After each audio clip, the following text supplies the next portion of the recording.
I don't remember the birth of my son. My wife, Clara, and I have been happily married for 3 years now. We were college sweethearts, tying the knot as soon as we graduated. We were young, way too young to reasonably consider trying for a kid, especially the way things were for fresh graduate. It was already hard enough making ends meet for ourselves, let alone a child. But we weren't reasonable. We were crazy, head over heels for each other. It was always Clara's dream, be the best mother she could be. An infectious desire so primal and genuine, no doubt born of her own mother's not-so-great parenting. Clara wanted to be what her mother could not. I had always been against having a child so young, but like I said, it was infectious. Clara convinced me just how good of a mom she would be, and knowing her as well as I did, I believed her completely. We locked down a cozy little apartment, using the meager funds you'd expect from 2 graduates' first jobs. And after a year of trying, Clara and I were ready to bring new life into the world, the ripe ages of 26 and 27. We welcomed our baby boy, Daryl, 3 months ago. I would love to say he came into this world kicking and screaming, full of energy, ready to take on the world. I would even love to say he came into this world quiet and peaceful, barely letting out a sound, as if in a dreamlike slumber. I'd love to say anything about Daryl's birth, but that's what's been haunting me for the past 3 months. I don't remember a damn thing about Daryl's birth. I don't remember which hospital it was at. I don't remember the date, the time, the doctor, the room. Nothing. Every attempt to recall is met with static, tangled mess of fuzzy, incoherent noise, garbled beyond recognition. Yet, beneath it all, there was something. Something hushed. Something hidden. Something wrong. I tried bringing it up to Clara, but she looked bewildered.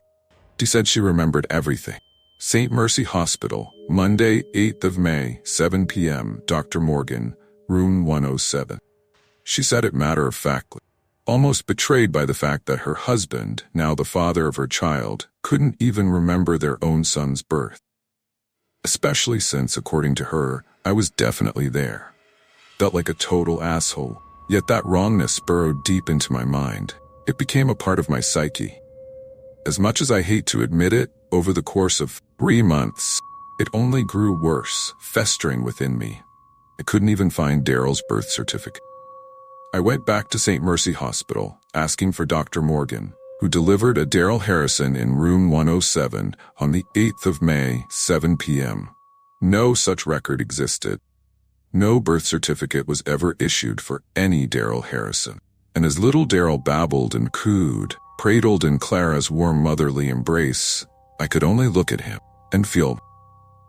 I could feel myself withdrawing, like my life was losing focus. I had to keep up the mask that everything was all right around Clara. This was everything she ever wanted, be a mother. I never wanted to take that. Whenever I locked eyes with little Daryl, past all the innocence, I sensed something that didn't belong. Some strange, foreign glint deep in his eyes, past the drool, past the dirty diapers, past the food smeared across his face. There was something I couldn't describe. A secret knowing, present. A masquerade concealing something else entirely. Yet, Clara seemed wholly oblivious, so I chalked it up to my own paranoia, a vicious cycle, validating itself in some conspiracy against what was supposed to be my own flesh and blood. So I stuffed that feeling down, suppressing it. Clara's sake. At least in front of her. Clara and I were very private people, rarely taking to social media for anything. Our lives were just our own. We were always too busy between our jobs and looking after Daryl to even waste brain space on having a social media presence. We barely communicated with our college friends anymore. Life had taken us in different direction. But we had family, or at least I did. Clara had been estranged from hers for years, due to her rocky relationship with her parents.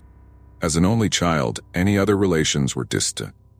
I, however, was very close to my parents and sister. We'd had our rough patches, as all families do, but we made it through and became even closer. I assumed they knew about Daryl, but it was strange how they hadn't checked in or stopped by during the 3 months since his birth. I expected them to be all over me, wanting to be as involved as possible. The fact they weren't only heightened my suspicions. I considered asking them about it before, but it felt strange to call your family and ask if they remembered the birth of your own child. No matter how you phrase it, you sound crazy. But my paranoia was eating away at me, consuming me. I needed an answer, no matter how it made me feel. Oh, tact went out the window. I called my parents, and my mom picked up.